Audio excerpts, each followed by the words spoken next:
Assalamualaikum warahmatullahi wabarakatuh. Saya Sukmasari Lubis, mahasiswa dari Universitas Islam Negeri Sumatera Utara, jurusan Pendidikan Matematika 4 semester 6. Nah, kali ini saya akan menjelaskan mengenai teorema 3.6.5 dan definisi 3.7.1 yang terdapat pada buku Robert G. Bartle pada halaman 87 dan 89. Di sini saya akan membahas mengenai teorema 3.6.5, yaitu misalkan Xn dan Yn dua barisan bilangan real positif dan anggaplah bahwa untuk suatu L elemen bilangan real di mana L lebih besar dari 0, maka kita mempunyai limit Xn per Yn sama dengan L. Maka limit Xn sama dengan positif tak hingga jika dan hanya jika limit Yn sama dengan positif tak hingga. Nah, pembuktiannya, karena limit barisan X per barisan Y sama dengan L, maka jika diberikan epsilon sama dengan L per 2, terdapat N besar. Nah, N besar di sini maksudnya bilangan asli ya. Terdapat bilangan asli lebih besar dari 0. Sedemikian sehingga untuk setiap N lebih besar sama dengan bilangan asli berlaku mutlak Xn per Yn dikurang L lebih kecil dari L per 2. Nah, kita dapat ini dari berdasarkan teorema 2.28 seperti di atas. Untuk terjemahannya bisa kita lihat di sini juga. Nah, karena tadi limit barisan X per barisan Y sama dengan L, maka dapat kita rubah menjadi mutlak Xn per Yn dikurang L lebih kecil dari epsilon.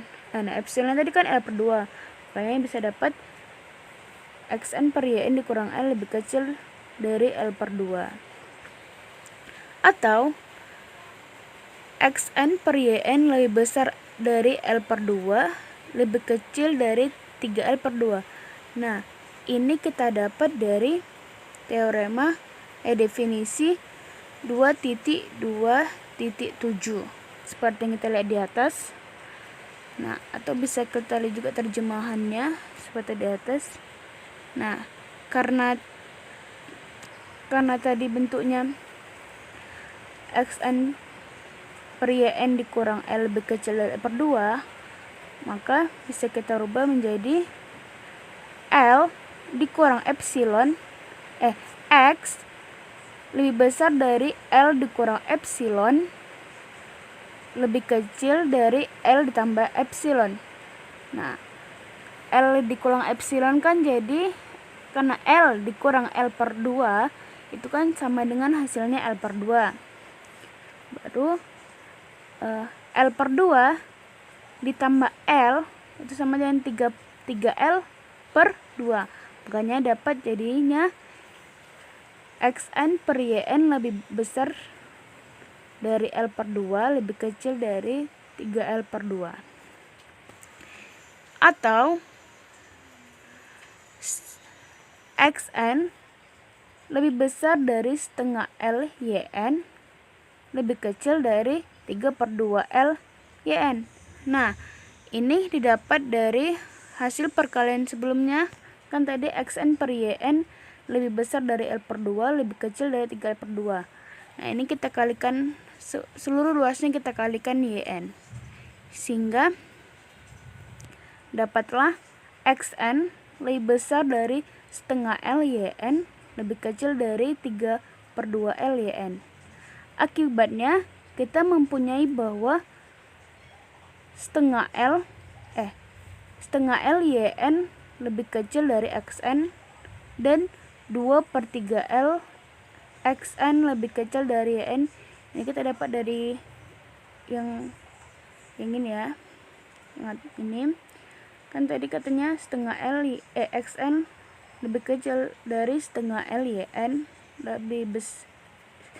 Xn lebih besar dari setengah L Yn lebih kecil dari 3 per 2 L Yn.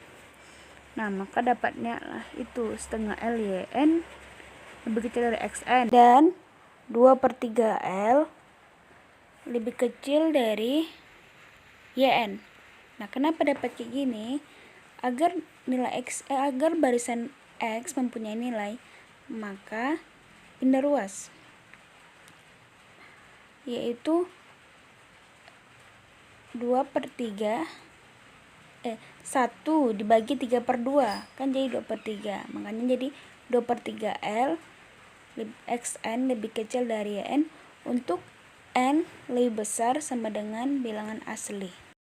Nah, sekarang kesimpulan didapat dari suatu modifikasi kecil teorema 3.6.4 yang A dengan menggunakan fakta 2/3 L XN lebih kecil dari YN untuk N lebih besar sama dengan bilangan asli, maka terbukti jika limit XN sama dengan positif tak hingga, maka limit YN sama dengan positif tak hingga. Dengan teorema yang sama, dengan menggunakan fakta setengah L YN lebih kecil dari XN untuk N lebih besar sama dengan bilangan asli, maka terbukti limit XN sama dengan positif tak hingga jika dan hanya jika limit YN sama dengan positif tak hingga. Nah, selanjutnya saya akan menjelaskan mengenai definisi 3.7.1, yaitu jika X sama dengan XN merupakan barisan bilangan real, maka deret tak hingga atau deret saja untuk singkatnya yang dibangun oleh X adalah barisan S sama dengan SK dengan S1 sama dengan X1, S2 sama dengan S1 tambah X2 atau sama dengan X1 tambah X2. Nah, kenapa? Karena tadi katanya S1 itu kan sama dengan X1. Makanya di sini S1-nya kita rubah sama dengan X1. Makanya dapat hasilnya X1 tambah X2. S3 sama dengan S2 tambah X3 sama dengan X1 tambah X2 tambah X3. Nah, sama seperti tadi, kan katanya S2-nya sama dengan X1 tambah X2. Makanya S2-nya kita rubah sama dengan X1 tambah X2 ditambah X3. Dan selanjutnya sampai SK sama dengan SK dikurang 1 ditambah XK sama dengan X1 tambah X2 tambah X3 sampai seterusnya ditambah XK. Bilangan XN disebut suku dari deret tak hingga, dan bilangan SK disebut jumlah parsial dari deret tak hingga. Jika limit SK ada, maka dikatakan deret S sama dengan SK konvergen, dan limit dari deret ini disebut jumlah dari deret tak hingga S atau nilai dari deret tak hingga. Jika limitnya tidak ada, maka deret S dikatakan divergen. Deret tak hingga S dapat pula dinotasikan dengan sigma XN atau sigma XN atau sigma N sama dengan 1 menuju tak hingga XN. Sekian penjelasan dari saya. Semoga video ini bermanfaat. Saya sudahi. Wabillahi taufiq wal hidayah. Assalamualaikum warahmatullahi wabarakatuh.